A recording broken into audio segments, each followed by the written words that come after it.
Onivia, League of Legends highlights.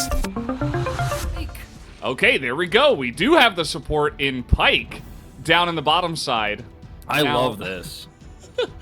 Yeah. This is so pretty sick. Cool. Okay, a pretty peaceful Drake take here for Cuz. Like, the timing of the return to the lane is a little bit delayed, so he actually gets away with this. Teddy gets a turret plate.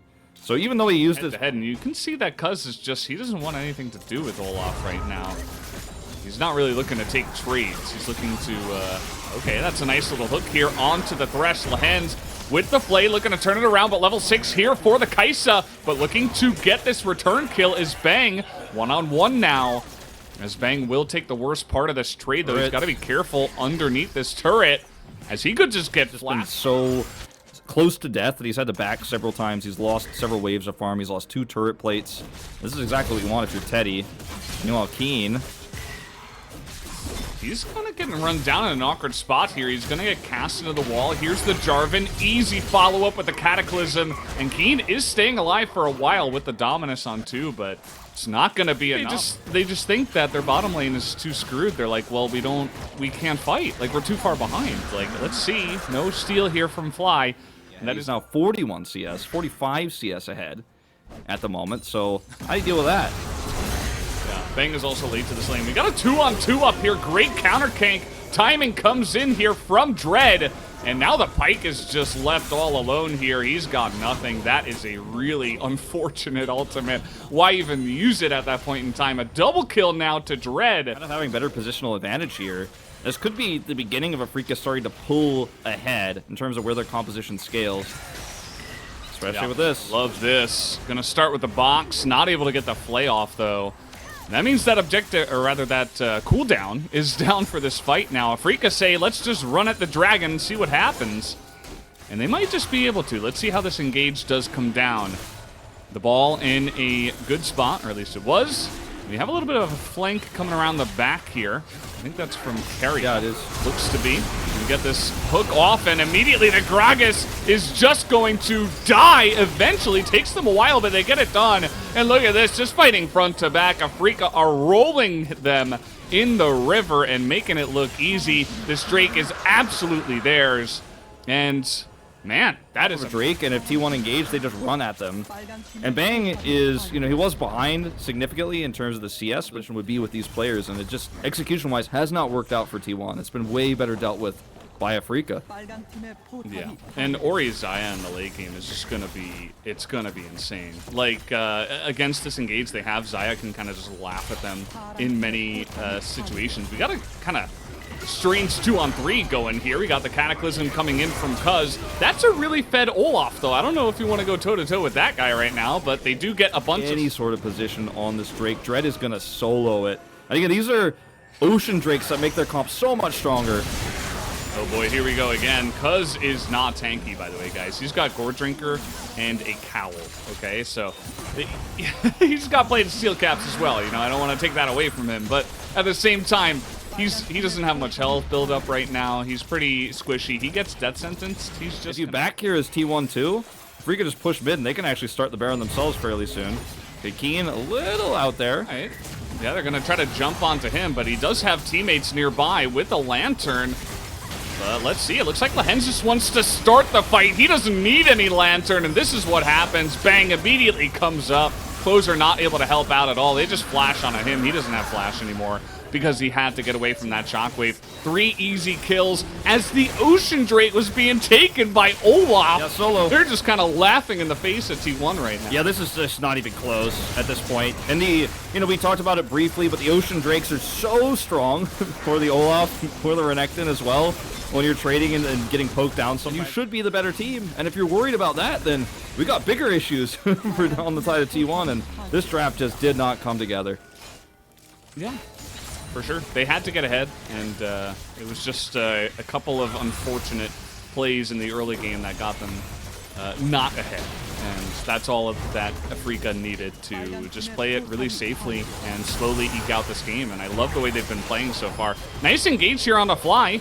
Is what they need, but big boy Olaf is here to try to protect his mid laner, and Fly is going to survive for now. Finally does get burned down from the red smite, probably. As, you know, they get the 1 pick, but at this point, it's kind of too far gone. As Afreeca, with the Baron buff and 3 Ocean Drakes, they will just look to push whatever lane they can find. Doesn't matter who you can pick, they're just going to immediately be full health. Ian's like, I'm going to dodge you by walking into the base because I have no interest in, I have no interest in closer's damage. It does not interest me. My health bar has no fear about that. I'm just going to get that health right back up.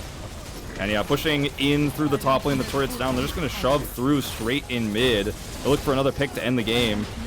And if T1, you know, group up, they just go straight back to the inhibitor. Absolutely.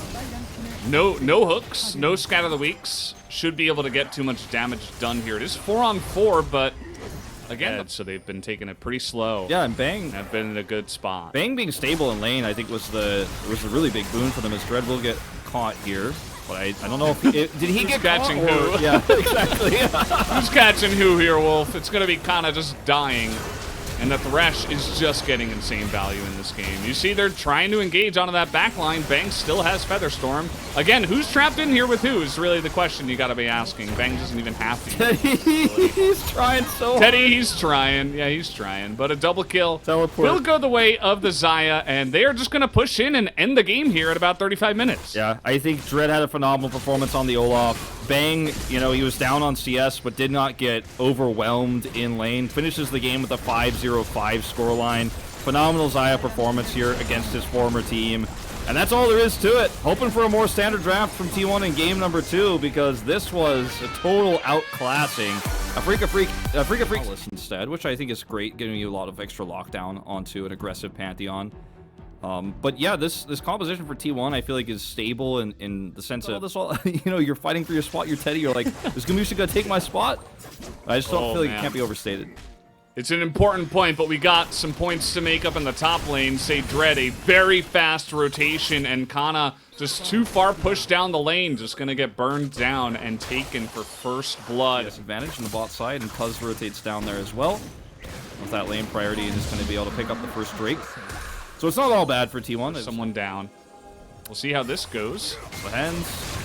Oh boy. No flash. He might just be dead. Not able to get that aftershock down. And Fly is going to be baited into this one as well. The last auto gets Fly as he is able to dive over.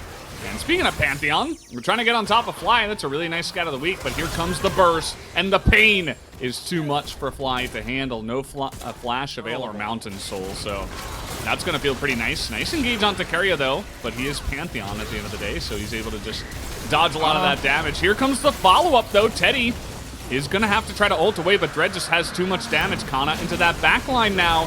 Trying to get onto someone. We see the burst onto Bang, but he's not the majority of their damage right now. Here comes Fly, and he's got a lot to come in here. He did use that ultimate already, but low health bars on the side of T1. You can see Fly desperately trying to take out the Olaf, but he just sticks alive for way too long, and Cuz is able to trade that one out so perfectly, and they will finally ace the side of Afreeca with a great team fight here. This is a composition that does so well. Trying to join Afreeca Kana's Freecs. kind of in no man's land here. Not sure what he's doing all the way in the enemy jungle.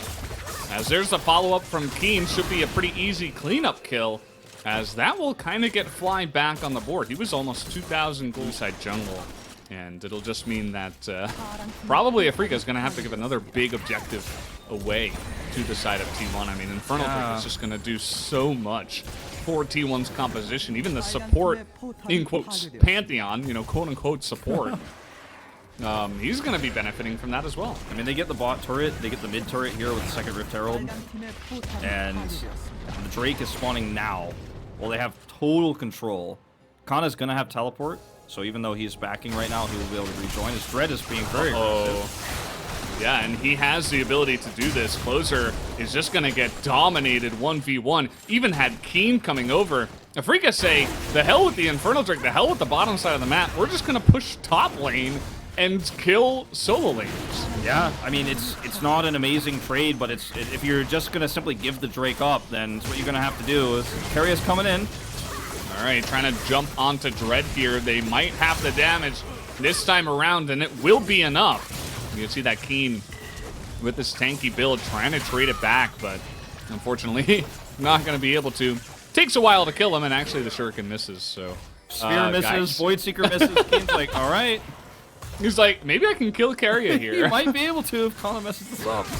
He's going for it. He flashed. He's going for this one. It's not going to work out, though, I'd imagine. Nope. Okay, finally, they killed him. Okay, well, for a time. Maybe you get that rotation, you get that pick on a closer, but otherwise, I mean, he's looking for closer here, but if he just walks away.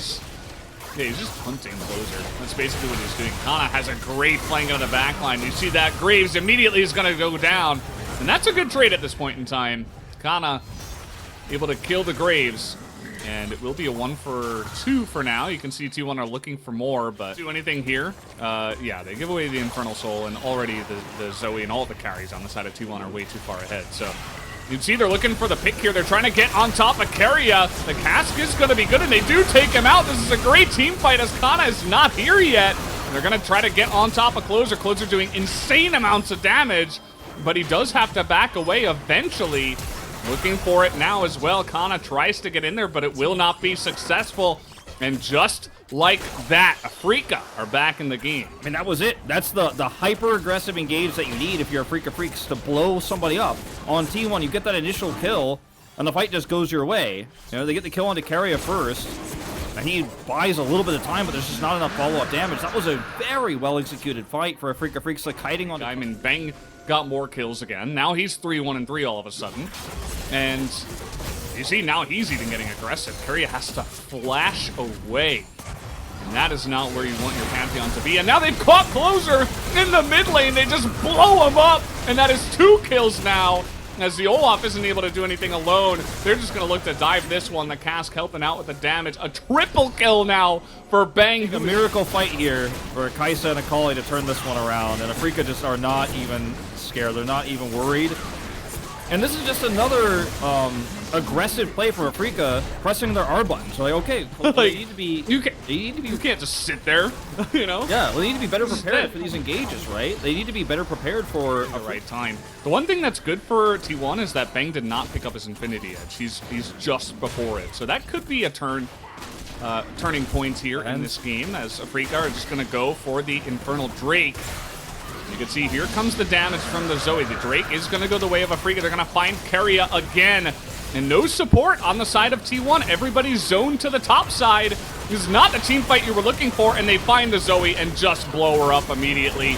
Did she even exist in this fight? No. That's the question, as she immediately goes down. 4 kills the way of Afreeca, and Teddy was not able to do anything. Maybe he'll take out Lahens here. But Afreeca don't care. They're pushing to win. Yeah. I mean, Afreeca is going to push this inhibitor down at very least. 2 minutes until the Baron comes up. The respawn timer is here 20 seconds away. T1 will have an opportunity to defend. This is not going to be game necessarily right away with the 2 dead on the side of Afreeca Freecs. They have respawn advantage, but they can group up for a potential Baron fight. And this was just, again, Keria is caught. Lahens, they didn't have additional advantage they have on this Baron is huge because without it, Afreeca would be so free right now to take the river away. And that is what T1 cannot allow to happen. If Afreeca get in that river and start controlling those brushes, I mean, you can't win that fight anymore for T1. Here's the engage. Okay. Some poke onto that front line. Cuz immediately down to about half health, and T1 are just running away. They do not want to engage. They're like, no, we can't fight this. And Dread wasn't even there. To them. They had such an early lead across the board. They had control of the Drakes. They were winning every fight. The Zoe pick was perfect. And just a few mistakes in these team fights, just positionally, give Afreeca Freecs the opportunity to fight their way back in this game. This is going to be the Baron fight to close it out. Yeah, and this will certainly close it out one way or the other, you'd imagine. Triple Infernal Drake now for Afreeca. Keen in the front line, tanking it all up. And again, T1 can't find a good engage, especially against Baroned up Afreeca. They've got minions in their base as well done. Feel pretty bad for him. He has Flame Horizons Bang. He is up more than 100 CS in this game onto his enemy AD carry. It's just that he has never had an opportunity with his team to fight, and that's not necessarily his. That's not his role. You know, he's not gonna ult into 5 members, right? He needs his team to be on the same page with him. Yeah.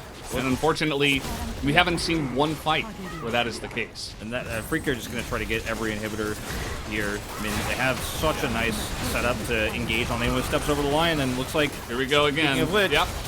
because it's not a front line, he just immediately dies. And Dread now is front lining. He's gonna die probably here. Has a GA though, so he's just fine.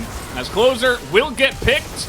It's looking like this is gonna be a 2-0 in favor of Afreeca, as Bang will finally clean up, picks up the quadra kill, and they will make this look easy. 36 minutes into the game, Afreeca will do it again and take the 2-0 over T1 tonight.